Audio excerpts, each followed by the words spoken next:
நாம் எல்லாரும் அப்போஸ்தலனாகிய பவுல் எபேசியருக்கு எழுதின 5வது நிருபம் 17வது வசனத்தை நாம் எடுத்துக்கொள்வோம். அப்போஸ்தலனாகிய பவுல் எபேசியருக்கு எழுதின 5வது அதிகாரம் 17வது வசனம். ஆகையால் நீங்கள் மதியற்றவர்களாய் இராமல் கர்த்தருடைய சித்தம் இன்னதென்று உணர்ந்து கொள்ளுங்கள். அல்லேலூயா. அப்போஸ்தலனாகிய பவுல் சொல்லுகிறார், எபேசு பட்டணத்தில் இருக்கிற சபைகளுக்கு அவர் எழுதின நிருபங்களில் ஒரு வசனம் இப்படியாய் சொல்லுகிறது, நீங்கள் மதியற்றவர்களாய் இராமல் கர்த்தருடைய சித்தம் இன்னதென்று என்ன செய்யுங்கன்னா உணர்ந்து கொள்ளுங்க. இந்த வார்த்தைகளை பவுல் எபேசு பட்டணத்துக்கு சொல்லுகிறார். கர்த்தருடைய சித்தம் என்னதென்று ஒவ்வொரு மனிதனும் உணர்ந்து கொள்ள வேண்டும் என்று அவர் ஆசைப்படுறார். தேவனுடைய சித்தத்தை நீங்க அறிந்து கொள்ளாமல் இருப்பது எனக்கு மனமில்லை என்று சொல்லுகிறார். இந்த வசனத்தை எல்லாம் இவர் எங்கிருந்து எழுதுகிறார் என்று சொன்னா, நீங்க அதுக்கு முன்னாடி இருக்கிற வசனத்தை 17வது வசனம் 16வது வசனத்தை வாசிக்கும் பொழுது, நாட்கள் பொல்லாதவையிலானதால் காலத்தை என்ன செய்யுங்கன்னா பிரயோஜனப்படுத்திக் கொள்ளுங்க. கர்த்தருடைய சித்தத்தை நீங்க அறிந்து கொள்வதற்கு நாட்கள் ரொம்ப ரொம்ப ரொம்ப முக்கியம். ஒரு குறிப்பிட்ட காலத்தை தாண்டி யாரும் எந்த ஒரு காரியத்தை என்ன பண்ண முடியாது, செய்யவே முடியாது. படிக்க வேண்டிய காலத்தில் என்ன செய்யணும், படிக்கணும். வேலை செய்ய பலன் இருக்க வேண்டிய காலத்தில் என்ன செய்யணும், வேலை செய்யணும். தூங்க வேண்டிய நேரத்தில் என்ன பண்ணணும், தூங்கணும். அதுக்கப்புறம் மெசேஜ் கேட்க வேண்டிய நேரத்தில் மெசேஜ் கேட்கணும். அப்போ என்ன பண்ணக்கூடாது, தூங்கக்கூடாது. தூக்கம் வர்ற மாதிரி ஆக்ஷன் பண்ணக்கூடாது. இதெல்லாம் என்ன பண்ணக்கூடாது, பண்ணக்கூடாது. அதுக்கப்புறம் அடுத்து சாப்பிட வேண்டிய நேரத்தில் கரெக்டாக என்ன பண்ணணும், சாப்பிடணும். பேச வேண்டிய நேரத்தில் பேசணும். ஜெபிக்க வேண்டிய நேரத்தில் ஜெபிக்கணும். ஆராதனைக்கு வர வேண்டிய நேரத்தில் சரியான நேரத்துக்கு என்ன பண்ணணும், ஆராதனைக்கு வரணும். அதனால தான் பவுல் சொல்ல, காலத்தை என்ன செய்யுங்கன்னா பிரயோஜனப்படுத்துங்க. நாட்கள் எப்படி இருக்குதுன்னா பொல்லாதவைகளாக இருக்கிறது. பவுல் எப்போ ரட்சிக்கப்பட்டார்னா, வேத ஆராய்ச்சியாளர் சொல்றாங்க, கிபி 37வது ஆண்டு பவுல் என்ன செய்யறாருன்னா ஆண்டவராகிய இயேசு கிறிஸ்துவை அறிந்து கொள்கிறார். 37வது வருஷம் ஆண்டவர் அறிந்து கொண்டு 30 ஆண்டுகள் அவர் என்ன செய்யறாருன்னா இந்த பூமியில் இருக்கிறாரு. 30 ஆண்டுகள் ஊழியம் செய்கிறாரு. 67வது ஆண்டு தான் அவர் ரோம அரசால கொல்லப்படுகிறார். அப்போ 37லேருந்து 67 வரைக்கும் அவர் ஊழியத்தை செய்கிறார். இந்த 30 வருஷத்துல ஒரு 7 வருஷம் சிறைச்சாலையில் இருக்கிறார். எந்த 7 வருஷம், 60வது வருஷத்துல-இருந்து 67 வரைக்கும் ரோம அரசனால எங்க இருக்கிறார்னா சிறைச்சாலையில் இருக்கிறார். இந்த 7 வருஷம் தான் என்ன செய்யறாரு அப்படின்னா, பல சபைகளுக்கு அப்போஸ்தலனாகிய பவுல் நிருபங்களை எழுதுறார். முதல்ல என்ன செய்யறாரு, சுவிசேஷத்தை பிரசங்கிக்கிறாரு. அடுத்து என்ன செய்யறாரு, சீஷர்ல உருவாக்குறாரு, சுவிசேஷத்தை அறிவிக்கிறாரு, சபைகளை உருவாக்குறாரு. எல்லா தேசத்திலும் பட்டணத்துல சபைகளை உருவாக்குறாரு. சீஷர்களோடு தங்கி இருந்து சீஷர்ல உருவாக்குறாரு. கடைசியாக 7 ஆண்டுகள் சிறைச்சாலையில் இருந்து நிருபங்களை எழுத ஆரம்பிக்கிறார். இந்த நிருபங்களை எழுதும் போது அவர் சொல்லுகிற வார்த்தை என்ன அப்படின்னா, கர்த்தருடைய சித்தத்தை நீங்கள் உணர்ந்து கொள்ள வேண்டும், கர்த்தருடைய சித்தத்தை நீ அறிந்து கொள்ள வேண்டும். இந்த சித்தத்தை அறிந்து கொண்டிருந்தபடினாலதான் நான் இந்த 30 ஆண்டுகள்ல எத்தனை சபைகளை, பல ஆயிரக்கணக்கான சபைகளை பவுல் உருவாக்கி இருக்கிறாரு. பல சீஷர்ல உருவாக்கி இருக்கிறாரு. பல பேரை என்ன பண்ணிருக்காரு, பல நாடுகளுக்கு சுவிசேஷம் அறிவித்திருக்கிறாரு. பல தேசங்களை கடந்து அவர் பிரயாணப்பட்டு சீஷர்ல உருவாக்கி இருக்கிறார். ஆகையால தான் அவர் சொல்றாரு, காலத்தை என்ன செய்யுன்னா பிரயோஜனப்படுத்துங்க. இப்ப கடைசியா எங்க போயிட்டாருன்னா, இந்த 7 ஆண்டுகள் சிறைச்சாலைக்கு போனார். எந்த 7 ஆண்டு, கிபி 60லிருந்து 67. இந்த 7 ஆண்டுகள் சிறைச்சாலையில் இருந்தாலும் இந்த சிறைச்சாலையில இருந்து இந்த காலத்தை வீணடிக்காம என்ன செய்யறாரு அப்படின்னா, அங்கிருந்து ஒவ்வொரு சபைகளுக்கும் நிருபங்களை எழுத ஆரம்பிக்கிறார். 13 நிருபங்களை எங்க இருந்து எழுதுறாரு பவுல், சிறைச்சாலையிலிருந்து எழுதுறாரு. அவருடைய கடைசி மரணத்துக்கு முன்பாக வரைக்கும் அவர் நிருபங்களை எழுதி முடித்து தான் என்ன பண்றாருன்னா தன்னுடைய ஜீவனை விடுகிறார். அப்போ அவருடைய ஆசை என்ன? ஒரு மனுஷன் காலத்தை பிரயோஜனப்படுத்தி கொள்ளணும், தேவனுடைய சித்தத்தை என்ன செய்யணும் அறிந்து கொள்ளணும். தேவனுடைய சித்தத்தை ஒரு மனுஷன் அறிந்து கொள்ளாமல் இருந்தா அவன் காலத்தை நிச்சயமாக என்ன செய்ய மாட்டான்னா பிரயோஜனப்படுத்த மாட்டான். ஆமே. இப்போ உலகத்தில் இருக்கிற மனுஷனுக்கு நீங்கள் போய் கேட்டிங்கன்னா உங்களுக்கு என்ன நோக்கம் அப்படின்னா ஒரு நோக்கமும் கிடையாது. என்ன நோக்கம்? ஒரு நோக்கமும் கிடையாது. உலகத்தில் ஜாலியாக வாழணும், நம்ம மனம் தோணுபடியெல்லாம் என்ன பண்ணணும் செய்யணும். ஒரு நாள் என்ன பண்ணுவோம், நம்ம செத்துருவோம், அதோட நம்முடைய வாழ்க்கை என்ன பண்ணுவோம் முடிஞ்சிடும். அதுதான் அவங்களுக்கு தெரிஞ்சது. ஆனால் ஒரு தேவனை அறிந்த பிள்ளைகளுக்கு உங்களுக்கு என்ன நோக்கம் அப்படின்னா இந்த உலகத்தில் கர்த்தருக்காக எதையாவது செய்யணும், கர்த்தரோடு வாழணும். ஒரு நாள் கர்த்தர் கூப்பிடும் போது கர்த்தருடைய ராஜ்யத்தில் என்ன பண்ணணும் போய் சேரணும். அப்போ அவங்களுடைய நோக்கம் வேற, நம்மளுடைய நோக்கம் வேற. அவங்களுக்கு இருக்கிற விருப்பம் வேற, நமக்கு இருக்கிற விருப்பம் வேற. சித்தம்னா விருப்பம்னு அர்த்தம். அப்போ அவங்களுக்கு நமக்கு அநேக வித்தியாசங்கள், அநேக வேறுபாடுகள் உண்டு. பவுல் சொல்ல, தேவனை அறிந்து கொண்ட பிள்ளை, நீ காலத்தை மிகவும் பிரயோஜனப்படுத்து. உன்னுடைய காலம் மிக முக்கியமானது. தேவனுடைய சித்தத்தை அறிந்து நீ செயல்படுவதற்கு ஆண்டவரை அறிந்து கொண்ட காலம் மிக முக்கியம். இந்த 1 கொரிந்தியர் அவர் சொல்லுவார் பாருங்க. 1 கொரிந்தியர் புஸ்தகம் 15வது அதிகாரம் 8வது வசனத்தை நம்ம வாசிக்கும் பொழுது 15:8 அவர் சொல்லுவாரு,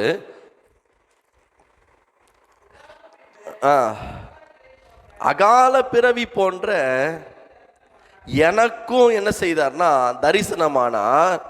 நான் அப்போஸ்தலர் எல்லாரிலும் சிறியவனாய் இருக்கிறேன். அவர் சொல்றார், தேவனுடைய சபையை துன்பப்படுத்தினதுனாலே நான் அப்போஸ்தலன் என்று பேர் பெறுவதற்கும் பாத்திரன் அல்ல, ஆகிலும் நான் இருக்கிறது தேவ கிருபையே.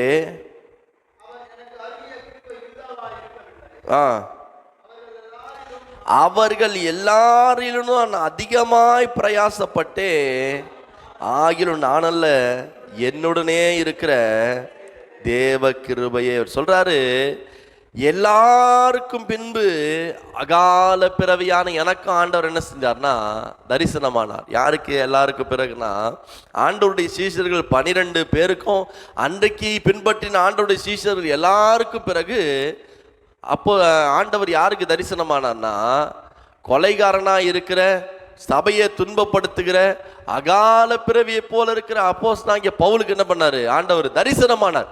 இப்படி தரிசனமான பிறகு அவர் சொல்றாரு, இவர்கள் எல்லாருக்கும் பிறகு ஆண்டவனுக்கு தரிசனம் ஆனதுனால, நான் சபையை துன்புறுத்தி கொலை செய்ததுனால அப்போஸ்தலன் என்ற பேரை கூட நான் பெறுகிறதுக்கு என்ன இல்லை, தகுதி இல்லை, நான் பாத்திரவான் கிடையாதுன்னு சொல்லிட்டு சொல்றாரு.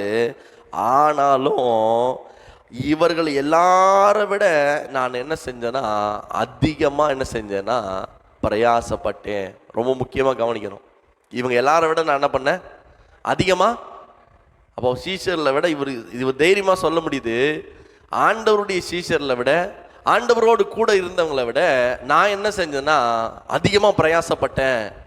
நான் என்ன செஞ்சேன்னா ஆண்டவருடைய சித்தத்தை அறிந்து, ஆண்டவருடைய அந்த காலத்தை புரிந்து கொண்டு நான் அதிகமாக பிரயாசப்பட்டேன். இந்த அதிக பிரயாசத்தினால தான் என்ன பண்ணேன், அநேக தேசங்களுக்கு சுவிசேஷத்தை அறிவித்தேன்.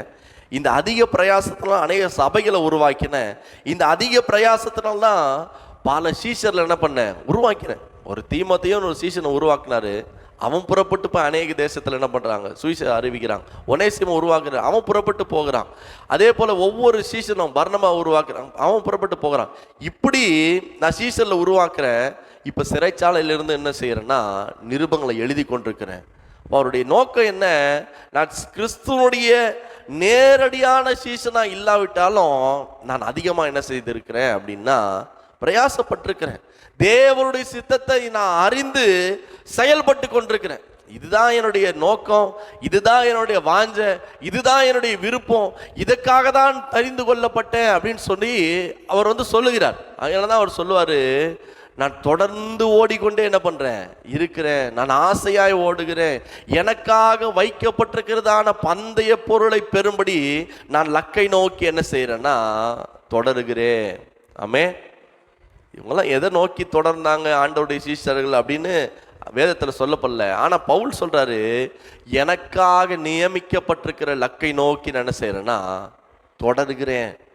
அதனாலதான் அந்த சிறைச்சாலையில் அவர் முடிக்கும் போது அந்த அதிகாரத்தில் அவர் சொல்ல, நல்ல போராட்டத்தை போராடினேன், ஓட்டத்தை முடித்தேன். ஏன்? காலம் கொஞ்சம் தான் இருந்தது, எனக்கு குறிக்கப்பட்ட காலம், நான் ஆண்டவரை ஏற்றுக்கொண்ட காலம் கொஞ்ச காலம்தான். ஆனா இந்த கொஞ்ச காலத்துல 7 வருஷம் சிறைச்சாலையில் இருந்தாரு, மிச்சம் 23 வருஷம் தான் உலகத்துல வெளியே சுதந்திரமா இருந்தாரு. இந்த 23 வருஷத்துல அவர் எல்லா தேசங்களுக்கும் சுற்றி திரிந்து எல்லா சிறைச்சாலை நடுவிலும் அதிபர்கள் நடுவிலும் எல்லா தலைவர்கள் நடுவிலும் ஆண்டவரை பற்றி சொல்லி அற்புதங்களை செய்து அடையாளங்களை செய்து அநேகரை சீஷராக்கி சபைகளை உருவாக்கி சபைகளை ஸ்திரப்படுத்தி எல்லா காரியத்தையும் செய்து முடித்தார். அப்பதான் தெளிவா சொல்ல முடியுது, நான் ஓட்டத்தை முடிச்சிட்டேன், நான் நம்பிக்கையோடு ஓடினேன், எனக்கு கத்த நியமித்திருக்கிற ஓட்டத்துல நான் ஓடி முடித்தேன் என்று சொல்லுகிறார். நான் அதிகமா பிரயாசப்பட்ட இவரால் எப்படி சொல்ல முடியுதுன்னா, அவர் அந்த அளவுக்கு உழைச்சார். நீங்க நம்ம எக்ஸ்பீரியன்ஸை வச்சு சொல்லிட்டு இருக்கிறோம். நான் 30 வருஷம் என்ன பண்றேன் ஊழியத்தை செஞ்சேன், நான் 50 வருஷம் ஊழியத்தை செஞ்சேன், நான் 60 வருஷம். எக்ஸ்பீரியன்ஸ் இங்க முக்கியம் இல்லை. உங்களுடைய நோக்கம் எத்தனை திருச்சபைகளை உருவாக்கப்பட்டது, எத்தனை ஆத்துமாக்கள் ரட்சிக்கப்பட்டாங்க, எத்தனை பேர் சீஷர்லாம் மாறினாங்க, எத்தனை பேருக்கு நீங்க பிரயோஜனமா இருந்தீங்க. யாராவது ஆண்டவருக்கு முன்னாடி போய் நின்று, ஆண்டவரே நான் உங்களுடைய சீஷர்களுக்கு எல்லாருக்கும் முன்பாக அதிகமாய் நான் பிரயாசப்பட்டேன் அப்படின்னு சொல்ல முடியுமா? முடியாது. ஆனா இவர் தைரியமா சொல்றாரு, இவர்கள் எல்லாரையும் நான் என்ன பண்ணேன்னா அதிகமாக பிரயாசம். காரணம் என்னன்னா, தேவனுடைய சித்தம் இன்னது என்பதை நான் என்ன செஞ்சேன், நல்லா அறிந்திருந்தேன். நான் விருதாவா நான் பிரயாசப்படல. இன்னொரு அதிகாரத்தை சொன்னா, நான் விருதாவா ஓடல, நான் விருதாவா பிரயாசப்படல, நான் வீணாக நான் ஓடிக்கொண்டுல, நான் லக்கை அடையும்படியாக எனக்கு நியமிக்கப்பட்டிருக்கிற ஓட்டத்தில் நான் ஓடிட்டு இருக்கிறேன். நான் அடுத்தவனுடைய ஓட்டத்தில் நான் ஓட ஆசைப்படல. எனக்கு என் மேலே கர்த்தர் ஒரு சித்தத்தை வைத்திருக்கிறார், என் மேலே கர்த்தர் ஒரு விருப்பத்தை வச்சிருக்கிறார். என்ன கட்ட தெரிந்து கொண்டதற்கு ஒரு நோக்கம் உண்டு. அந்த பாதையில நான் தொடர்ந்து ஓடிக்கொண்டிருக்கிறேன், அந்த பாதையில நான் தொடர்ந்து பிரயாணம் பண்ணி கொண்டிருக்கிறேன். இந்த ஓட்டத்தை நான் ஜெயமுடன் முடிப்பேன் என்ற விசுவாசம் அப்போஸ்தலனாகிய பவுலுக்குள்ள இருக்கிறது. ஆமே, நீங்க நம்ம மேல கர்த்தர் ஒரு பிரியம் வச்சிருக்கிறாரு, நம்ம மேல ஒரு வாஞ்சை வச்சிருக்கிறாரு, நம்ம மேல ஒரு சித்தத்தை வைத்திருக்கிறார்னா அந்த சித்தத்தை நோக்கியே நாம் ஓடிக்கொண்டிருக்க வேண்டும். அதனால தான் ஆண்டவராகிய இயேசு கிறிஸ்து சொல்றாரு, யோவான் எழுதின சுவிசேஷம் 5வது அதிகாரம் 30வது வசனத்தை நீங்க எடுத்து வாசிக்கும் பொழுது, யோவான் 5:30 வசனம் 5:30 எடுத்து வாசிக்கும் பொழுது அந்த வசனம் இப்படியா சொல்லுகிறது, சுயமாய் ஒன்று செய்யாமல் ஆண்டவர் சொல்றாரு, எனக்கு சித்தமானதை நான் தேடாமல் என்னை அனுப்பின பிதாவுக்கு சித்தமானதையே நான் என்ன பண்றேன், தேடுகிறேன். அவர் தெளிவா சொல்றாரு, எனக்கு சித்தமானதை நான் என்ன செய்யல, தேடல. ஆண்டவர் இந்த பூமிக்கு வந்த நோக்கம் என்ன அப்படின்னா, அவர் அவருடைய பேர் பிரஸ்தாபத்தை காண்பிக்கணும், இல்லை அவர் அநேகருக்கு சுகத்தை தரணும், இல்லை அநேகருக்கு சுவிசேஷம் அறிவிக்கணும், இல்லை அநேகரை ரட்சிப்புகளை நடத்தணும், இல்லை அநேகரை என்ன பண்ணணும், தன் பக்கமாக சீசனாக இழுக்கணும் அப்படின்னு அவர் சுய மகிமையை தேடாம தெளிவாக சொல்றாரு, எனக்கு சித்தமானது தெரியல, என் பிதாவுக்கு சித்தம் எதுவோ அதை தேடி தான் அந்த பூமியில வந்திருக்கிறேன், அதை தான் நான் தேடிட்டு இருக்கிறேன். இன்னும் நான் அவருக்கு எப்படி பிரியமா இருக்கணும், இன்னும் அவர் என்ன சொல்றாரு, நாளைக்கு எங்க போக சொல்றாரோ அங்கதான் போவேன். நாளைக்கு இந்த பெதஸ்தா குளத்துல இருக்கிற 38 வருஷமா இருக்கிற அந்த ஒருவனை சுகமாக்க வேணும்னு பிதா சித்தம் வைத்திருந்தா, ஆண்டவராகிய இயேசு கிறிஸ்து அந்த ஒருவனுக்கு மட்டும்தான் என்ன பண்ணாருன்னா சுகத்தை, பக்கத்துல இன்னொருத்தன் என்ன பண்ணியிருப்பான், இருந்திருப்பான். அவனையும் சரி பரவாயில்ல இவனை சுகப்படுத்திட்டோம், அவனையும் என்ன பண்ணிடலாம் சுகப்படுத்தலான்னு சொல்லி ஆண்டவர் என்ன பண்ணலன்னா முயற்சி எடுக்கல. பிதா என்ன சொன்னார், பிதாவுக்கு சித்தம் என்ன, அந்த மனுஷன் அந்த 38 வருஷம் இருக்கிற ஒரே ஒரு மனுஷன் அன்னைக்கு என்ன பண்ணணும், எழுந்து நடக்கணும், சுகமாகணும், எழுந்து நடந்தான். ஆண்டவர் போகிற வழியெல்லாம் எல்லாம் மரித்து போனவர்கள் எழுப்பல, ஒரே ஒரு மகனை இழந்து ஒரு தாய் கடந்து வராங்க. நீ கவலைப்படாத, பயப்படாத. அவன் ஒருத்தர் தான் என்ன பண்றான்னா எழுப்பிடுறாரு. கல்லறையில இருந்து எல்லா மனுஷனையும் எழுப்பல, லாசரு என்று பேருக்குடைய ஒரே ஒரு மனுஷன் தான் எழுப்புறார். அங்க கூட ஜெபம் பண்ணும்போது என்ன சொல்றாருன்னா, என் சித்தத்தின்படி அல்ல, உங்க சித்தம் என்ன பண்ணோம். அப்போ என் சித்தத்தை நான் தேட வரல, என் விருப்பத்துக்கு இந்த பூமியில நான் வாழ வரல, ஆண்டவருடைய விருப்பம் என்ன என்பதை அறிந்து நான் வாழ வந்திருக்கிறேன். அதை அறிந்ததுனாலதான் கடைசி நிமிஷத்துல ஆண்டவர் சொல்றாரு, பிதாவே உமக்கு சித்தமானால் இந்த பாத்திரம் என்னை விட்டு நீங்க கூடுமான என்ன பண்ணுங்க, நீங்கட்டும். அப்போட என்ன சொல்றாருன்னா, ஒருவேளை நான் வந்து என்ன நானே பெருமைப்படுத்திக்கணும்னு சொல்லி நான் வாண்டடா போயிட்டு சிலுவையில் என்ன பண்ணக்கூடாது, மறிச்சிடக்கூடாது. உங்களுக்கு இன்னும் காலம் கொண்டு கொடுக்கப்பட்டிருக்கலாம், இன்னும் கொஞ்ச நாள் பூமியில் இருந்து கூட என்ன பண்ணிருக்கலாம், அடுத்த சிலுவை மரணத்துல கூட எனக்கு நியமிக்கப்பட்டிருக்கலாம் மரணம். ஒருவேளை இது உங்க சித்தம் தானா இல்லையான்னு அறிந்து கொள்வதற்கு கடைசியா கெத்செமனே தோட்டத்தில் என்ன பண்றாருன்னா ஆண்டவர் ஜெபம் பண்றாரு, இது உங்க சித்தம் தானா, இந்த மரணம் தான் உங்க சித்தமா, இல்ல வேற ஏதாவது வச்சிருக்கீங்களா, இல்ல இதான் ஆண்டவருடைய சித்தம். அப்போ ஆண்டவரே ஒரு நோக்கத்தை வச்சிருக்கிறாரு, என்னுடைய சித்தத்தை தேடுவதற்கு அல்ல, என்னை அனுப்பினவருடைய சித்தம். இந்த வசனம் சொல்லுகிறது, யோவான் 4:34 வாசிக்கும் பொழுது கூட சொல்றாரு, என்னை அனுப்பினருடைய சித்தத்தின்படி செய்து முடிப்பதே என் போஜனமா இருக்கிறது. 4வது அதிகாரம் 34வது வசனத்துல என்னை அனுப்பினவருடைய சித்தத்தின்படி செய்து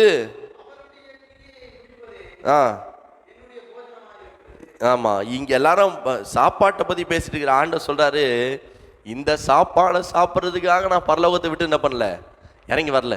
இந்த சாப்பாடை நீங்களே என்ன பண்ணுங்க, சாப்பிடுங்க. ஆனா என்னுடைய மிகப்பெரிய போஜனம் என்ன, என் மிகப்பெரிய ஆசை என்னன்னா, என்னை அனுப்பின தேவன் காத்து கொண்டிருக்கிறார், பரலோகத்திலிருந்து பார்த்து கொண்டிருக்கிறார், பிதாவானவர் பார்த்து கொண்டிருக்கிறார்.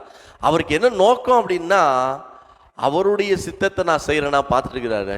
அதுதான் எனக்கு ஒரு மிகப்பெரிய போஜனம். நீங்க 6வது அதிகாரம் 38 யோவான் 6:38 வாசினா அதுல சொல்வாரு, என்னை அனுப்பினவருடைய சித்தத்தின்படி செய்யவே நான் வானத்திலிருந்து என்ன பண்ணேன், இறங்கி வந்தேன்.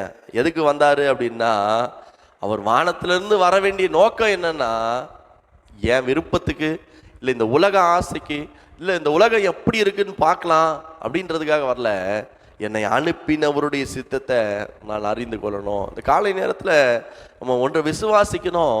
பவுல் இந்த உலகத்தில் இந்த 30 ஆண்டுகளில் மிகவும் பிரயாசப்பட்டு உழைத்ததுக்கு காரணம்னா, தேவன் என்னை தெரிந்து கொண்டதற்கு ஒரு சித்தம் உண்டு. ஆமே, தேவன் என் மேலே அவருடைய ஒளியை பிரகாசிக்க பண்ணி எங்கேயோ ஓடிக்கொண்டது என்ன அவருடைய பாதைக்கு நேராய் கொண்டு வந்ததற்கு ஒரு நோக்கம் உண்டு. எந்த ஒரு மனுஷனையும் வீணாக கர்த்தர் என்ன செய்யலைன்னா அவனுடைய ஓட்டத்தை திசை திருப்பவில்லை. ஆமே, எங்கேயோ ஓடிட்டு இருக்கிறவனை கொண்டு ட்ராக்கை மாற்றி இந்த ட்ராக்கில் ஓடுப்பான்னு சொல்கிறதுக்கு ஆண்டவர் சாதாரணமாக அந்த மனுஷனை தூக்கிட்டு வேற ஒரு பாதையில் ஓடிட்டு இருக்கிறவனே ஆண்டவருடைய பாதையில் ஓட வைக்கிறவர் அல்ல. அந்த மனுஷனை கொண்டு தேவன் செய்ய நினைக்க வேண்டிய காரியத்தை நிச்சயமாக என்ன பண்ணணும்னா செய்து முடிக்கணும். ஆண்டவரையும் அதுக்கு தான் வச்சு அனுப்புனார். இந்த உலகத்தில் அவருடைய சீஷர்லேயே அதுக்கு தான் அனுப்புனார். அதான் பல சமயம் சீஷர்கள் உணவுக்காக உடைக்காக கவலைப்படுமா சொல்லாரு, நீங்கள் உணவுக்காக உடைக்காக என்ன பண்ணாதீங்க, கவலைப்படாதீங்க, நாளை தினத்தை குறித்து என்ன பண்ணாதீங்க, கவலைப்படாதீங்க. ஏன் இப்படிலாம் சொல்லிகிட்டே இருக்கிறாருன்னா, இது எல்லாமே உங்களுக்கு தேவைக்கான அன்னைக்கு என்ன பண்ணுவார்னா ஆண்டவராக இயேசு கிறிஸ்து தருவார்.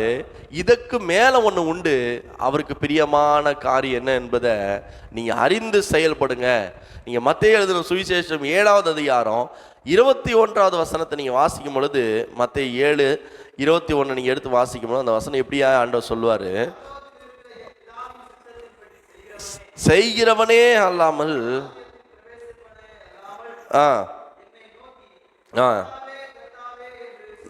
எப்படி கூப்பிடுறாங்கன்னா, கர்த்தாவே கர்த்தாவே என்று என்ன செய்யறாங்கன்னா கூப்பிடுறாங்க. பரலோகத்தில் இருக்கிற பிதாவின்படி செய்கிறவனே அல்லாமல் கர்த்தாவே கர்த்தாவேன்னு கூப்பிடுறவங்க அதுல பிரவேசிப்பதில் அடுத்த வசனம் சொல்லுகிறது, நிறைய பேர் என்னை நோக்கி சொல்லுவாங்க. முதல்ல என்ன சொல்றாங்க, உம்முடைய நாமத்தினாலே நாங்கள் என்ன செய்யறோம், தீர்க்க தரிசனம் உரைத்தோம் அல்லவா. 2வது சொல்றாங்க, உமது நாமத்தினாலே என்ன பண்ணோம், பிசாசுகளை துரத்தினோம். 3வது, உமது நாமத்தினாலே அநேக அற்புதங்களை செய்தோம் அல்லவா என்று சொல்வார்கள்.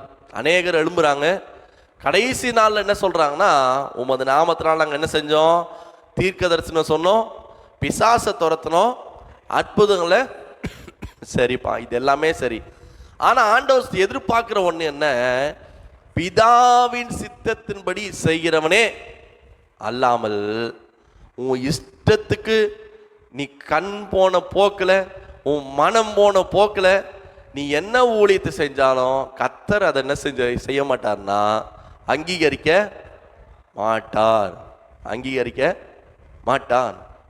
மனம் போன போக்கில் நீ என்ன ஊழியத்தை வேணா செய்யலாம். கடைசி நாளில் எங்கே தான் போய் நிற்கணும்? ஆண்டவர்கிட்ட தான் போய் நிற்கணும். ஆண்டவர் நின்று இப்படியே என்ன பண்ணலாம்? சொல்லலாம். எப்படி சொல்லலாம்? கர்த்தாவே, நான் உங்களுக்காக என்ன பண்ணேன்? 6 நாள் VBS எடுத்தேன், 6 நாள் என்ன பண்ணேன்? பிள்ளைங்களுக்கு சோறு போட்டேன். கர்த்தாவே, உங்களுடைய நாமத்தினால நான் 100 பிள்ளைகளுக்கு கிஃப்ட் வாங்கி கொடுத்தேன்.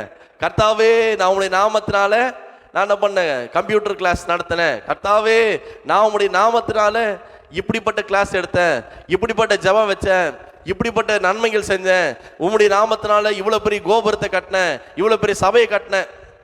ஆனால் ஆண்டவர் சிம்பிளாக கேட்டுவார், அப்பொழுது நான் உங்களை ஒரு காலமும் அறியவில்லையே.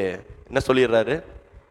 நீங்கள் யாருன்னு எனக்கு தெரியாது, தயவு செய்து என்ன பண்ணுங்க, ஆளை விட்டுருங்க. அடுத்த வசனம் சொல்லுது, அக்கிரம செய்கையாளரே என்னை விட்டு அகன்று போங்க.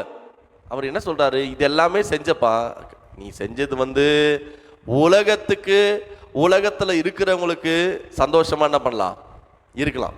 இப்போ கட்சிக்காரங்க வந்த உடனே கட்சிக்காரர் என்ன பண்ணுறாங்க? நேராக பலிபீடத்தை வரைக்கும் என்ன பண்ணுறாங்க? கூட்டு போயிடுறாங்க. கூட்டு போயிட்டு அவருக்கு ஒரு சால்வையை போட்டு அவர் என்ன பண்ணுறாங்க? இந்த வருஷம் இவருக்கு என்ன பண்ணுங்க, ஓட்டு போடுங்க, இவர் தான் என்ன பண்ணுவார்? ஜெயிப்பாரு. ஆண்டவர் எனக்கு திட்டமாய் சொல்லுகிறார், ஆண்டவர் எனக்கு தெளிவாய் சொல்லுகிறார் அப்படின்னு என்ன பண்றாங்க? தீர்க்க தரிசனமா என்ன பண்றது? சொல்லிடுறது. இந்த வருஷம் இவர் தான் ஜெயிப்பார். சபை மக்கள் எல்லாம் என்ன பண்றது? பேசவே முடியல. அவங்க தலையெழுத்து பாவம். 10 வருஷம் ஒரு சபைக்கு என்ன பண்ணிட்டாங்க? போயிட்டாங்க. 20 வருஷம் ஒரு சபைக்கு போயிட்டாங்க. இதுக்கு அப்புறம் அவங்க வேற ஒரு சபைக்கு போய் அங்க ஐக்கியத்தை வச்சு அங்க பேசி பழகி சந்தா கொடுத்து, நான் சாவர காலத்துல போய் கல்லறைக்கு தேடி எதுக்கு இந்த நிலைமைன்னு சொல்லிட்டு நீ என்ன வேணா பண்ணிக்க, நான் பாட்டு என்ன பண்றேன், காது கேளாதவனை போல எப்படி இருக்கிறேன், அமைதியா இருக்கிறேன்ட்டு சபை மக்கள் அமைதியா இருக்கிறாங்க. இவங்களும் சபை மக்கள் அமைதியா இருக்கிறாங்கன்ற ஒரே காரணத்துக்காக சபையில் என்ன பண்றாங்க? கட்சிக்காரங்களை கூட ஏத்துறது கூட தப்பா இல்லையான்னு நான் சொல்ல விரும்பல. ஆனா இவங்களுக்கு ஓட்டு போடுங்க, இவங்க தான் என்ன பண்ணுவாங்க?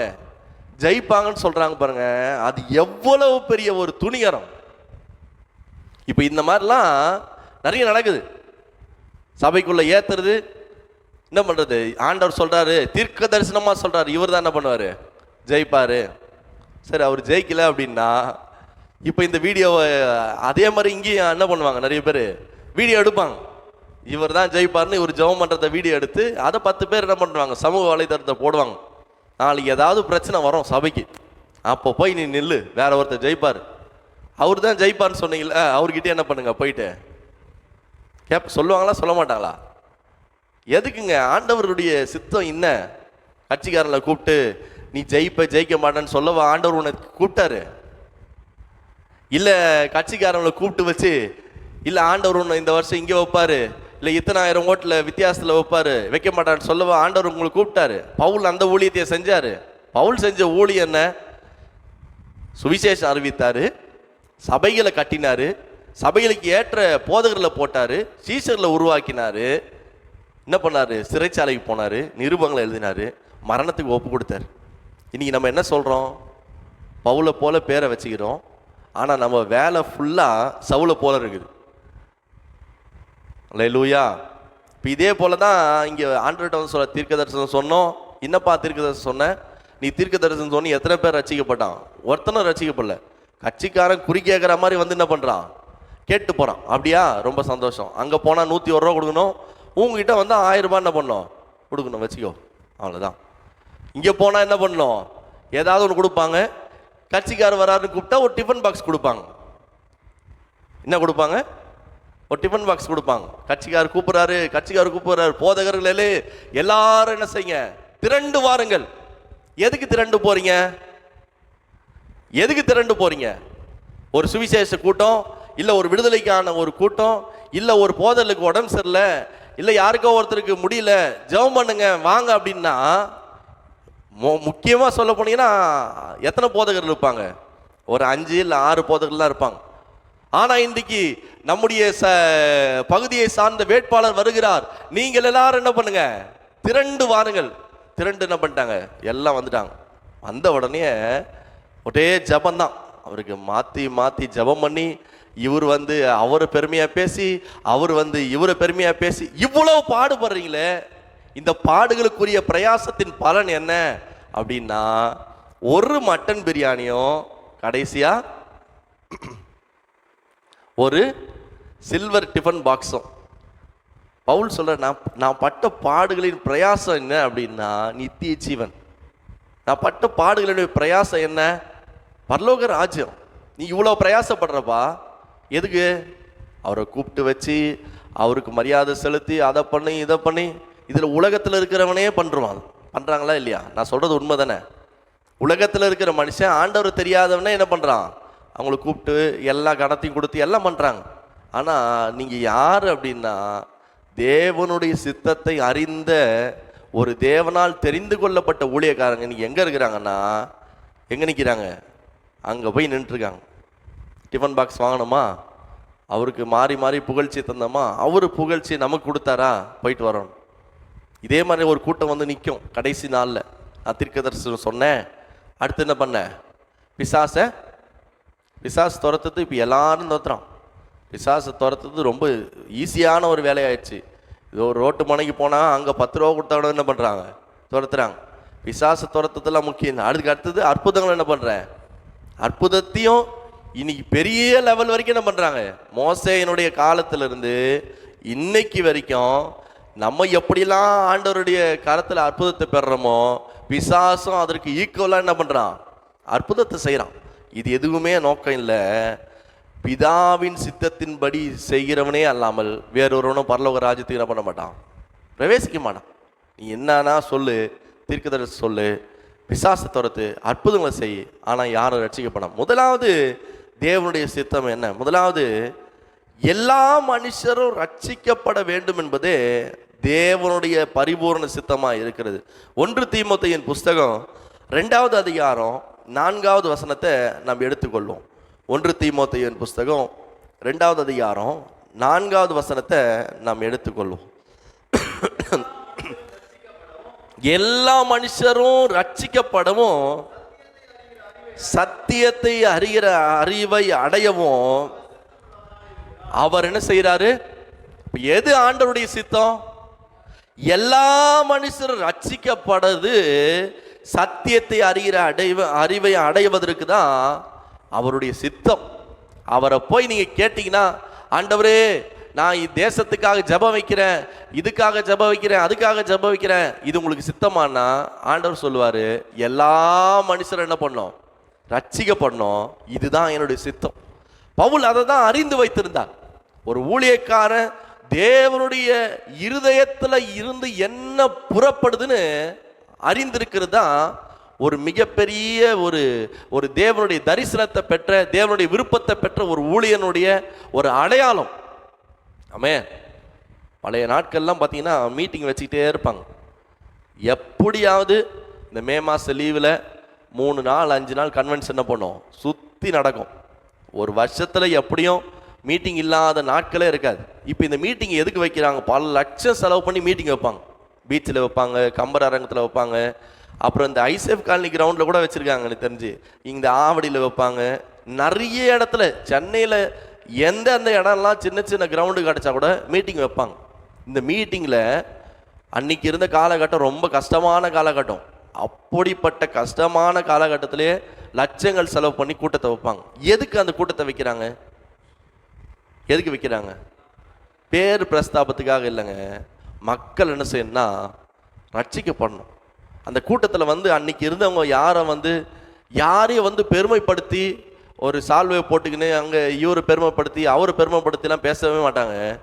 அந்த ஆராதனை முடிஞ்சு மெசேஜ் கொடுத்தா அந்த ஊழியக்காரர் பேசி முடிக்கும் போது, இன்றைக்கு எத்தனை பேர் உங்களை ஆண்டவருக்காக ஒப்பு கொடுக்குறீங்கன்னா, முன்னாடி ஒரு 40-50 பேர் என்ன பண்ணுவாங்கன்னா கை தூக்குவாங்க. இன்னைக்கு நான் ஆண்டவரை பற்றி தெரியாது, நான் இன்னைக்கு தான் வந்தேன் இந்த கூட்டத்துக்கு, ஆண்டவர் என் வாழ்க்கையில் அற்புதத்தை செஞ்சார், ஆண்டவர் நான் ஏற்றுக்கொள்கிறேன். முன்னாடி ஒரு 40 பேர் 50 பேர் என்ன பண்ணுவாங்கன்னா ரட்சிக்கப்படுவாங்க. இதுதான் தேவனுடைய சித்தம் என்பதை ஊழியக்காரங்க அறிந்து செயல்பட்டாங்க.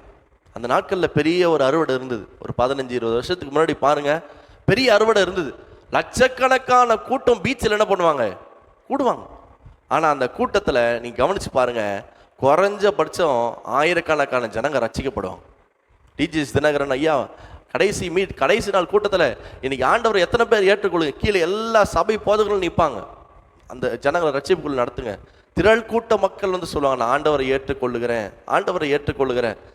தேவனுடைய சித்தம் என்ன அப்படின்னா, பவுலுடைய வாஞ்ச, நான் எந்த காரியத்தை செய்தாலும் கர்த்தர் வந்து ஒரு நாளில் வந்து என்னை ஆசையோடு வரவேற்க மாட்டாரு. அவருடைய சித்தம் என்னன்னா, எல்லா மனுஷரும் என்ன செய்யணும்னா ரட்சிக்கப்படணும். இந்த ஒரே ஒரு காரியத்தை எங்க சபையெல்லாம் செய்கிறாங்களோ அந்த சபை மேலே கர்த்தர் பிரியமா இருப்பார், இந்த ஜனங்க மேலே கர்த்தர் பிரியமா இருப்பார். இதோ நம்ம அருகில் இருக்கிற மேல்பாக்கம் ஏசிய திருச்சபையை இன்னைக்கு எத்தனையோ பேர் வந்து சொல்கிறாங்க, இத்தனை கோடிக்கு சபை கட்டுறாங்க, அத்தனை கோடிக்கு சபை கட்டுறாங்கன்னு. அதெல்லாம் வந்து நம்ம பெருசாக எடுத்துக்க முடியாது. ஆனால் அதில் அவங்கக்கிட்ட ஒரு முக்கியமான விஷயம் உண்டு. ஒவ்வொரு திருச்சபையினுடைய ஆராதனையிலும் ஜனங்க ரட்சிக்கப்படுறாங்க. ஆமே, கடந்த குட் ஃப்ரைடேக்கு அவர் ஒரு இன்விடேஷன் போட்டு, அதை உங்களுக்கு தெரிஞ்சவங்களுக்கெல்லாம் கொடுங்க, 70 நாட்கள் வந்து 70 வீடுகளை புதுசாக சந்தித்து அந்த 70 வீடுகளுக்கும் போய் அவங்கள ஜபத்தில் நடத்தி குட் ஃப்ரைடே ஆராதனைக்கு கொண்டு வந்து நிறுத்துகிறாங்க. அவங்கள வந்து கிட்டத்தட்ட பார்த்தீங்கன்னா 70 குடும்பங்களை இந்த ஈஸ்டர் நாட்களில் வந்து அவங்க ரட்சிப்புகள் நடத்துனாங்க. கேட்குறதுக்கே எவ்வளோ பெரிய ஆச்சரியமாக இருக்குது. எத்தனை குடும்பம்? 70 குடும்பம். இது இல்லாமல் சுவிசேஷ ஒளியும் ரட்சிப்புக்கு ஏற்றுவான காரியங்களை சபை தொடர்ந்து என்ன பண்ணுதுன்னா செய்து கொண்டே இருக்கிறது. அப்போ தேவன் என்ன செய்கிறாருன்னா, அதன் மேலே எப்படி இருக்கிறாரு, பிரியமாக இருக்கிறார். ஆண்டவருடைய பிரியமே என்னன்னா, பேதுரு சொல்லுகிறார், 2 பேதுருவின் புஸ்தகம் 3ஆம் அதிகாரம் 9ஆம் வசனத்தில் நீங்கள் வாசிக்கும் பொழுது அப்போஸ்தலனாகிய பேதுரு சொல்லுகிறாரு, அவர் தாமதிக்கிறார் என்று சிலர் எண்ணுகிறது போல. எடுத்துட்டீங்களா? 2 பேதுரு 3:9.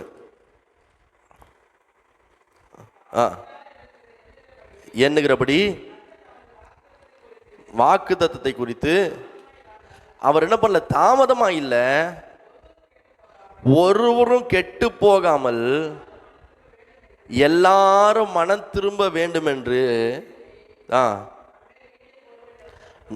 நம்மேல் எப்படி இருக்கிறார்னா நீடிய பொறுமையுள்ளவராக இருக்கிறார். ஆண்டவருடைய நோக்கம், ஆண்டவருடைய விருப்பம் என்னன்னா, அவர் தாமதிக்கிறாரு. ஆண்டவராகிய இயேசு கிறிஸ்து ஏன் வரலன்னா, அவர் இன்னைக்கு நினைச்சா கூட வர முடியும். ஆனா ஏன் வரல அப்படின்னு பேதுரு சொல்றாருன்னா, ஒருவரும் கெட்டு போகாமல் எல்லாரும் மனம் திரும்ப வேண்டும் என்று நீடிய பொறுமையா இருக்கிறார். இன்னும் கொஞ்சம் ஜனங்க என்ன பண்ணணும், ரட்சிக்கப்படணும். இன்னும் கொஞ்சம் பேர் ஆண்டவரை ஏற்றுக்கொள்ளணும். இன்னும் கொஞ்சம் பேருடைய சித்தத்தை அறிந்து கொள்ளணும். இன்னும் கொஞ்சம் பேர் எனக்காக பக்தி வைராக்கியமா மாற வேண்டும் என்று சொல்லி ஆண்டவர் இன்னும் வெயிட் பண்றார். எது அவருடைய பிரியன்னா, நாளைக்கு வந்து கொஞ்சம் ஜனங்க மட்டும் ரட்சிக்கப்பட்டு அவங்க மட்டும் பரலோகத்துக்கு போய் மற்ற எல்லா ஜனங்களும் அழிக்கப்பட்டு நரகத்துக்கு போகிறது தேவனுடைய சித்தம் இல்லை, அது தேவனுடைய பிரியம் இல்லை. எதுக்கு தாமதிக்கிறாரு? எல்லா மனுஷனும் ரட்சிக்கப்படணும், எல்லா மனுஷனும் மனம் திரும்பணும், எல்லா மனுஷனும் என்னை தேடி வரணும். அதனால தான் சிலுவையின் கடைசி நிமிஷம் வரைக்கும் ஆண்டவர் வந்து போராடினார். சிலுவையில் அடிச்சிட்டாங்க ஆண்டவரை. பக்கத்தில் ஒரு கல்லணு தான், 2 பேர் அறையப்பட்டிருந்தாங்க. அதில் ஒரு மனுஷன் ஆண்டவரோடு பேசுகிறான். ஆண்டவர் சொல்கிறாரு, அந்த இடத்துல நீர் மெய்யான தேவகுமாரன் அறிந்திருக்கிறேன்னு சொன்ன உடனே, இன்றைக்கு என்னோடு கூட கடைசி நிமிஷம் அவர் உயிர் போகிறதுக்கு சில மணி நேரங்களுக்கு முன்பாக கூட அவர் ஒரு மனுஷனை எப்படி ரட்சிப்புக்குள்ளே நடத்தலாம் அப்படின்னு தான் யோசித்தாரே தவிர தன்னுடைய வேதனை அவர் என்ன பண்ணலன்னா யோசிக்கல. ஆண்டவருடைய பெரிய நோக்கம் என்னன்னா, எல்லா மனுஷனும் ரட்சிக்கப்படணும். எந்த பக்கம் போனாலும் ஆண்டவர் இந்த பூமியில் வாழ்ந்த நாட்களில் எல்லா பக்கத்திலும் அவர் உபதேசம் பண்ணும்போதும் சரி, அற்புதங்களை செய்யும் போதும் சரி, பல நன்மைகளை செய்யும் போதும் சரி, சுகப்படுத்தும் போதும் சரி, உயிரோடு ஜனங்களை எழுப்பும் போதும் சரி, அடிக்கடி சொல்லுவார், உன் பாவத்தை விட்டு மனம் திரும்பு, உன் படுக்கையை எடுத்துக்கொண்டு தேவாலயத்துக்கு போ, கர்த்தராகிய இயேசு கிறிஸ்துவை நோக்கி போ. இப்படியே சொல்லிட்டே இருப்ப. காரணம் என்னன்னா, இப்படிப்பட்ட நன்மைகளை செய்கிறதுக்கு நான் சுயமாக செய்யலை, என் பிதாவுடைய சித்தம் என்ன, எல்லா மனுஷனும் ரட்சிக்க பண்ணும். சாதாரணமாக ஒரு இடத்துல போய் நம்ம ஜெபம் பண்ண போகிறோம், சும்மா போனோம் வந்தோம் ஜெபம் பண்ணோம் அப்படி இருக்கக்கூடாது. அங்கே போனால் ரட்சிப்புக்கு ஏதுவான ஏதாவது ஒரு காரியம் நடக்குமா? பவுல் அதான் சொல்லுவார், ரட்சிப்புக்கு ஏதுவான விசுவாசம் இடத்தில் உண்டு என்று கண்டு. எதை பார்க்குறாருன்னா, அற்புதத்தை செய்கிறத மட்டும் பவுல் என்ன பண்ணல, பார்க்கல. இவங்க ஒரு கூட்டம் சொல்லுது, தீர்க்கதரிசி சொன்னோம், பிசாசுகளை துரத்தினோம், இப்படி நாமத்தினால என்ன செஞ்சோம், அற்புதங்களை. இவங்க என்ன பார்க்குறாங்க, அற்புதத்தை செஞ்சா போதும்னு பார்க்குறாங்க. ஆனால் ஆண்டவர் என்ன பார்க்குறாரு, இந்த அற்புதத்துக்கு மேலே அந்த மனுஷன் ரட்சிக்கப்படணும். எதுக்கு ஆண்டவர் வரத்தை கொடுத்தாரு? பிசாசு துரத்துற வரத்தையும், அற்புதங்களை செய்கிற சக்தியும், தீர்க்க தரிசன வரத்தையும், ஞானத்தை போதிக்க வரத்தையும், இதெல்லாம் எதுக்கு கொடுத்தாரு அப்படின்னா, நீ மற்றவங்களுக்கு பிரயோஜனமாக உனக்கு பிரயோஜனமாக இருக்கணுன்றதுக்கு மட்டும் இல்லை. முக்கியமான நோக்கம் மக்கள் என்ன செய்யணும்னா ரட்சிக்கப்படணும். அதுக்கு தான் தீர்க்க தரிசனம், அதுக்கு தான் பிசாசு துரத்துற வரம், அதுக்கு தான் அற்புதங்களை செய்கிற சக்தி. பவுல் அதான் பார்க்குறாரு. ஒரு மனுஷன் முடவனா இருக்கலாம், வியாதியா இருக்கலாம், இந்த மனுஷனை நான் தூக்கி விட்டா இவன் ஆண்டவருக்குள்ள ரட்சிக்கப்படுவானா படமாட்டானா? பவுல் அதை முதல்ல பார்க்குறார். இவனுக்குள்ள ரட்சிப்புக்கு ஏதுவான விசுவாசம் உண்டு என்று என்ன பண்றாருன்னா பார்க்குறார். முதல்ல ஆண்டவருடைய பிரியம் என்ன அப்படின்னா, எல்லா மனுஷனும் ரட்சிக்கப்படணும். ரெண்டாவது ஒரு காரியத்தை நம்ம பார்ப்போம். 1 தீமோத்தேயுவின் புஸ்தகம் 2வது அதிகாரம் 4வது வசனம். அதே 1 தீமோத்தேயு 2வது அதிகாரம் 4வது வசனத்தை எடுத்துக்கொள்ளும். எல்லா மனுஷரும் ரட்சிக்கப்படவும் சத்தியத்தை அறிகிற அறிவை அடையவும் அவர் எப்படி இருக்கிறாரு? அடுத்து என்ன சொல்றாருன்னா, சத்தியத்தை அறிகிற அறிவை என்ன செய்யணும்னா அடைந்திருக்கணும். ஆமே, இன்னைக்கு உலகத்தில் இருக்கிற எல்லாருக்கும் ரெண்டாவது ஒரு காரியம், என்ன காரியம் அப்படின்னா, ஆண்டவருடைய பிரியம், ஆண்டவருடைய சித்தம் என்னன்னா, சத்தியத்தை அறிகிற அறிவில் தேவனுடைய பிள்ளைங்க என்ன பண்ணணும்னா தேறி இருக்கணும். எதில் தேறி இருக்கணும்? சத்தியத்தை அறிகிற அறிவில். இன்னைக்கு உலகத்தில் இருக்கிற எல்லா அறிவில் நம்முடைய பிள்ளைங்க தேர்றதுல நம்ம சந்தோஷப்படுறோம், ரொம்ப சந்தோஷம். ஃபஸ்ட் ரேங்க் மேஷாக் வாங்கினதில் எனக்கு கூட என்ன பண்ணுவோம், ரொம்ப சந்தோஷம். ஆனால் அதே நேரத்தில் ஆண்டவருடைய ஊழியத்தை செய்வதிலும் ஜெபிக்கிறதிலும் பாட்டு பாடுறதுலையும் என்ன பண்ணணும்னா வளரணும். இந்த ஃபஸ்ட் ரேங்கை கொடுத்தது யாரு? அந்த அளவுக்கு ஞானத்தை கொடுத்தது யாரு? படிக்கிறது ஞானத்தை கொடுத்தது யாரு? ஆண்டவர். உன்னை படிக்க வச்சது யாரு? ஆண்டவர். சுகத்தையும் பலத்தையும் கொடுத்தது யாரு? ஆண்டவர். அப்போ அவருக்கு பிரியமானது என்ன அப்படின்னா சத்தியத்தை அறிகிற அறிவு. உலக பிரகாரமான அறிவை கர்த்தர் என்ன பண்றார்? நமக்கு கொடுத்துடுறார். அவர் நம்ம கிட்ட எதிர்பார்க்கிற அறிவு என்னன்னா, நீ சத்தியத்தில் எப்படி இருக்கணும், அறிகிற அறிவில் வளர்ந்து பெருகணும். மார்க் எழுதின சுவிசேஷம் 4வது அதிகாரம் 8வது வசனத்தை நீங்கள் வாசிக்கும் பொழுது அந்த வசனம் சொல்லுகிறது. மார்க்கு 4:8 வாசிக்கும் பொழுது அவர் ஒரு ஊமையை சொல்லுகிறாரு. சில விதைகள் நல்ல நிலத்தில் விழுந்து ஓங்கி வளருகிற பயிராகி ஒன்று 30, 60, 100 என்ன செய்யுதுன்னா பலன் கொடுத்தது.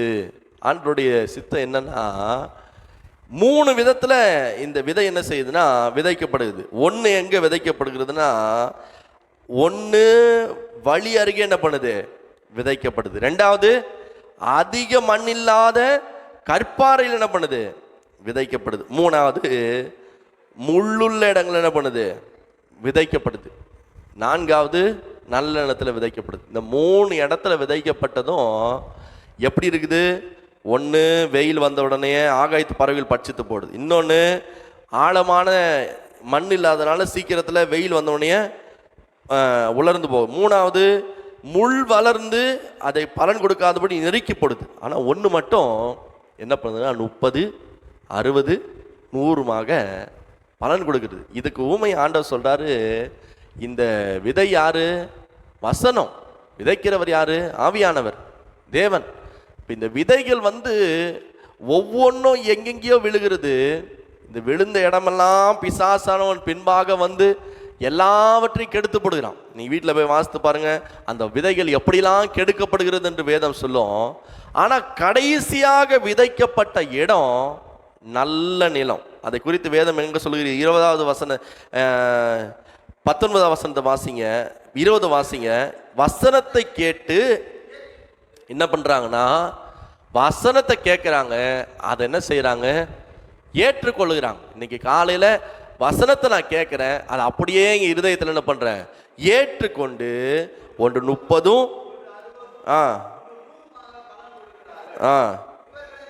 இவர்களே நல்ல நிலத்தில் விதைக்கப்பட்ட வசனங்கள்.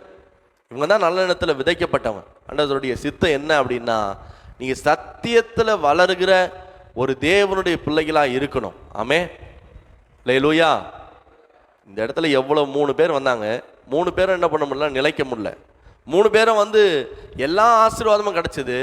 ஆனால் அவங்க கடைசி வரைக்கும் எங்கே நிலைக்கலன்னா, சத்தியத்தில் என்ன பண்ணல, நிலைக்கல. ஒரு சிலர் மாத்திரம்தான் அந்த வசனத்துக்குள்ளாக என்ன செய்கிறாங்கன்னா பலன் கொடுக்குறாங்க, ஓங்கி வளருகிறாங்க, செழிப்பாக மாறுறாங்க. காரணம் என்ன? இதே ஒரு ஊமை ஆண்டவர் சொல்வார், 2 மனுஷன் வீடு கட்டுகிறான். ஒரு மனுஷன் எங்கே கட்டுகிறான், மணல் மேலே கட்டுகிறான். இன்னொரு மனுஷன் கற்பாறையின் மேலே கட்டுகிறான். காற்றடிக்குது, புயல் வருது, பெருங்காற்று வீசுகிறது. மணல் மேல் கட்டப்பட்டனுடைய வீடு இருந்த இடம் தெரியாம அழிந்து போயிட்டு. ஆனால் கற்பாறையின் மேல் கட்டப்பட்டனுடைய வீடோ ஒன்றுமே சேதம் ஆகலை. காரணம் என்னன்னா, அவன் தன் வசனத்தின் மேல தன்னுடைய வீட்டை கட்டினான், நம்ம வாழ்க்கையை கட்டினான். வசனத்தின் மேல அவனுடைய நம்பிக்கை இருந்தது. இன்னைக்கு எதை ஆண்டவர் விரும்புறாருன்னா, முதலாவது ஆண்டவர் எதை விரும்புறார், எல்லா மனுஷரும் ரட்சிக்கப்படும். 2வது ஆண்டவர் எதை விரும்புறாருன்னா, சத்தியத்தை அறிகிற அறிவில் ஒரு தேவனுடைய பிள்ளைங்க வளரணும். ஒரு திருச்சபையினுடைய மெய்ப்பனுடைய மிகப்பெரிய ஒரு பாரம் என்ன, ஒரு மிகப்பெரிய வேதனை என்னன்னா, நான் சபையை கட்டணும் இல்லையோ, என் பிள்ளைங்க எங்க நிற்கிறாங்க, சத்தியத்தில் நிற்கிறாங்க. அடிக்கடிக்கு நான் ஏசியனுடைய சத்தியத்தை தான் கேட்பேன். தாமஸ் ராஜா அடிக்கடி தைரியமாக சொல்லுவார், சத்தியத்தை விட்டு ஒருத்தர் என்ன பண்ணாதீங்க, விலகாதீங்க, சத்தியத்தில் தான் நிற்கணும். சபை எங்கே நிற்கணும், சத்தியத்தில் நிற்கணும். வேற என்னென்ன காரியத்தெல்லாம் நம்ம செஞ்சாலும் எல்லாம் கொஞ்ச நாள் என்ன பண்ணோம், சீக்கிரமாக என்ன பண்ணோம்னா ஒளிந்து போயிடும். ஒரு குறிப்பிட்ட நாள் பார்த்தீங்கன்னா ஒரே காமெடியாக இருக்கும். ஒரு குறிப்பிட்ட காலம் வந்து மந்திரத்தை வச்சே கொஞ்ச நாள் ஓடி இருந்தது. மந்திரம் இருக்குது, அங்கே இருக்குது, தகுடு இருக்குது, அது இருக்குது, இருக்குது. அது ஒரு சீசன் தான். அந்த சீசன் முடிஞ்ச உடனே அந்த ஆட்களும் இல்லை, அந்த பேச்சும் இல்லை, அந்த எதுவுமே இல்லை. அப்படியே கொஞ்ச காலத்தில் என்ன பண்ணிடுச்சு, முடிஞ்சு போச்சு. அதுக்கு முன்னாடி ஒரு சீசன், எங்கே பார்த்தாலும் பிசாசு, அது ஒரு சீசன், அது என்ன பண்ணிச்சு, முடிஞ்சு போச்சு. அதுக்கப்புறம் ஒரு சீசன் வந்து எல்லாம் ஒரே அற்புதம் அற்புதம் அற்புதம், எங்கே திரும்பினாலும் அற்புதம், அது ஒரு சீசன் தான். அதுவும் என்ன பண்ணிடுச்சு, முடிஞ்சு. இப்போ கொஞ்ச நாள் டான்ஸ் என்ன பண்ணிட்டு இருக்கு, அதுவும் முடிய போகுது போல இது. இப்போ டான்ஸ் ஆடுறவங்க யாரும் என்ன பண்ணுறதில்ல, ஆட போகிறதே இல்லை, ஆடுற மாதிரியும் தெரியல. எல்லாம் அதுவும் முடிய போகிற கண்டிஷன் வந்து, அதுவும் அந்த காலகட்டம் முடிய போகுது. ஆனால் எது ஒன்று மட்டும் முடியல அப்படின்னா, இன்னைக்கு வரைக்கும் சத்தியம் ஒன்று மட்டும் தான் என்ன பண்ணல. இன்னை வரைக்கும் பேசுகிறவங்க என்னை போலவே இதே இடத்துல நின்றுட்டு 70 வருஷமா 80 வருஷமா இப்படியே என்ன பண்ணுறாங்க, பேசிக்கிட்டே இருக்கிறாங்க. அவங்களுக்கு முடிவே இல்லை. வேத வசனங்களுக்கு என்ன இல்லை, முடிவே இல்லை. அவங்க சபையில் வந்து எந்த ஒரு போராட்டமும் அவங்க சபையை அசைக்கவே முடியல. அவங்க சபையில் எந்த ஒரு சலசலப்பும் பிரச்சனையும் வேதனையும் எதுவுமே வரல. எந்த ஊழியக்காரையும் கூப்பிடுறது இல்லைங்க. அவங்களே தெரிஞ்சதை வச்சு சபையில் வெறும் தமிழ் பைபிளை வச்சு அந்த காலத்தில் பிரசங்கம் பண்ணாங்க. சபைகளில் வந்து அவ்வளோ பேர் அமைதி சமாதானம் இருந்தது. இன்னைக்கு 10 பைபிள் இருந்து டிரான்ஸ்லேட் கொண்டு வந்து பேசுகிறாங்க. சபையில் அவ்வளோ பெரிய பிரச்சனை வருது, ஒரே அடிதடியே வருது. ஒரே தமிழ் பைபிளை வச்சு பேசினாங்க அன்றைக்கி ஊழியக்காரங்க. சபை எப்படி இருந்தது, ஆசீர்வாதமாக இருந்தது. ஜனங்க எப்படி இருந்தாங்க, ஆசீர்வாதமாக இருந்தாங்க. சத்தியத்தை விட்டு விலகலை. சபையில் ஒரு வருஷத்தில் 3 முறை விசுவாசிகளே பைபிள் படித்து முடிப்பாங்க, அந்த அளவுக்கு இருந்தது. காரணம் என்ன, தேவனுடைய விருப்பம். சத்தியத்தை அறிகிற அறிவில் சபை என்ன பண்ணணும்னா வளர்ந்து பெருகணும். முதலாவது எப்படி இருக்கணும், ஆண்டவருடைய சித்தம் எல்லா மனுஷரும். 2வது சத்தியத்தை அறிகிற அறிவில் வளரணும். 3வது நான் ஒரு காரியத்தை நான் சொல்லி முடிக்கிறேன், தூங்குறவங்களாம் தெளிவாக இருக்கலாம். 1 யோவானின் புஸ்தகம் 2வது அதிகாரம் 25வது வசனத்தை எடுத்துக்கொள்வோம்.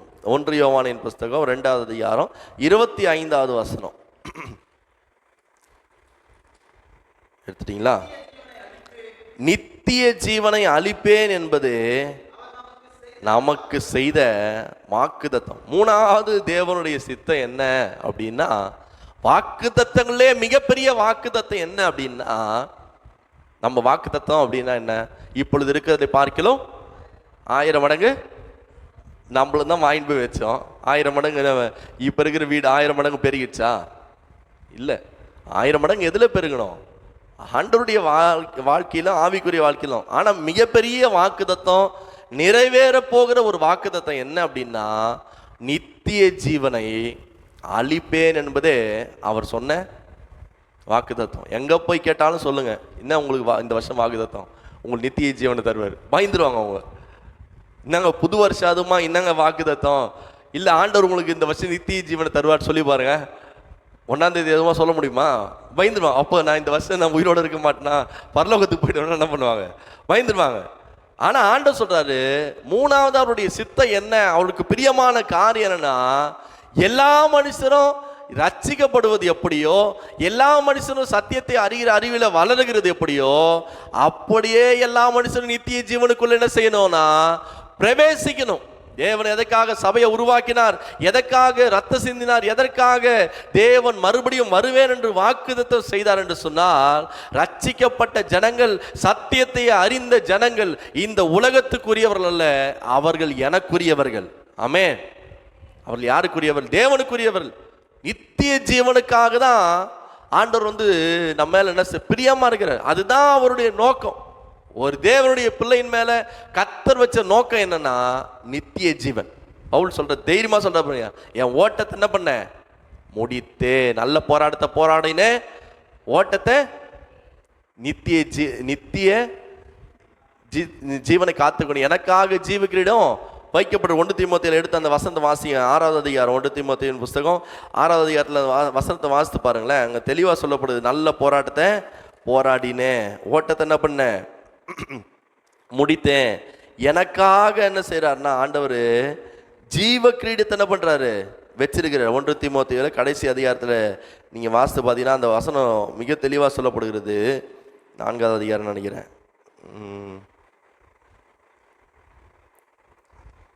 எடுத்துட்டீங்களா?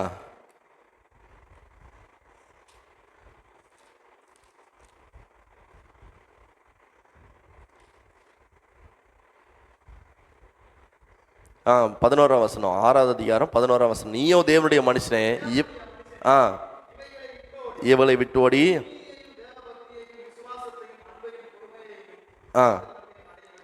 அடையும்படி நாடு. அவர் சொல்றாரு, என்ன போராட்டம்னா விசுவாசத்தின் நல்ல போராட்டத்தை என்ன பண்ணு, போராடு. அதுதான் சொல்றாரு. ஆண்டவருக்கு பிரியம் என்ன? நீ எதை பற்றி கொள்ளணும்? இந்த உலகத்தை பற்றி கொள்ளு, உலகத்தில் உள்ள பற்றி கொள்ளு அப்படி சொல்ல, நித்திய ஜீவனை பற்றி கொள்ளு. அடுத்த வசந்த வாசிங்க. அதற்காகவே நீ என்ன செய்த, அழைக்கப்பட்டா. அப்போ தேவன் நம்ம அழைத்ததற்கு நோக்கம் என்ன, தேவன் நம்ம வைத்திருக்கிற சித்தம் என்ன அப்படின்னா, நீங்களும் நானும் நித்திய ஜீவனிலே பங்குள்ளவர்களாய் மாற வேண்டும் என்பதற்காகவே தேவன் நம்மை அழைத்திருக்கிறார். அல்லேலூயா. எதற்கு அழைத்திருக்கிறாரு? நித்திய ஜீவன்ல நீங்க நான் என்ன பண்ணோம், இதற்காகவே நீங்க அழைக்கப்பட்டாய். அடுத்தது, அநேக சாட்சிகளுக்கு முன்பாக நல்ல அறிக்கையை பண்ணுகிறோம். என்ன பண்ற இருந்த நீங்க 19 வசனத்திலேயும் அந்த நித்திய ஜீவனுக்கு சொல்லி, நித்திய ஜீவனை பற்று கொள்ளும்படி வருங்காலத்திற்காக தங்களுக்கு நல்ல ஆதாரத்தை பொக்கிஷமாக வைக்கவும் அவளுக்கு என்ன செய்யும்னா கட்டளையிடு. அப்போ திரும்ப திரும்ப ஆண்டவர் என்ன சொல்றாருன்னா, என்னுடைய சித்தம் என்ன அப்படின்னா, முதலாவது ரட்சிக்கப்படணும், 2வது சத்தியத்தில் வேத அறிவில் சத்தியத்தில் அறிகிற அறிவில் வளரணும், 3வது நித்திய ஜீவன் என்ன பண்ணணும், பற்றி கொள்ளணும். யோவான் 14ஆம் அதிகாரம் 3ஆம் வசனம் சொல்லுகிறது, நான் போய் உங்களுக்காக ஒரு ஸ்தலத்தை ஆயத்தம் பண்ணின பின்பு நான் இருக்கிற இடத்துல நான் வந்து மீண்டும் உங்களை இடத்துல என்ன பண்ணுவேன்னா சேர்த்து கொள்வேன். யோவான் 14:3 நான் போய் உங்களுக்காக ஸ்தலத்தை ஆயத்தம் பண்ணின பின்பு திரும்ப என்ன பண்ண போகிறேன், வரப்போகிறேன். அந்த ஸ்தலம் கட்டப்பட்ட பிறகு நீங்களும் என்னோடு கூட இருக்கும்படியாக நீங்களும் என் கூட என்ன பண்ணுவீங்கன்னா நித்திய காலமாக இருப்பீங்க. இன்னைக்கு தேவனுடைய சித்தத்தை நான் அறிந்திருக்கணும், தேவனுடைய சித்தத்தை நான் தெரிந்திருக்கணும்னா 3 காரியம் நமக்கு தெளிவாக தெரியும். 1, ரட்சிக்கப்படணும். 2வது, சத்தியத்தை அறிவில் வளரணும். 3வது, நித்திய ஜீவன் என்ன பண்ணணும், பிரவேசிக்கணும். எல்லாம் கண்களை மூடி ஆண்டவருடைய முகத்தை நோக்கி பார்ப்போம். இந்த காலை நேரத்தில் தேவன் நம்மோடு கூட பேசின இந்த வார்த்தைகள்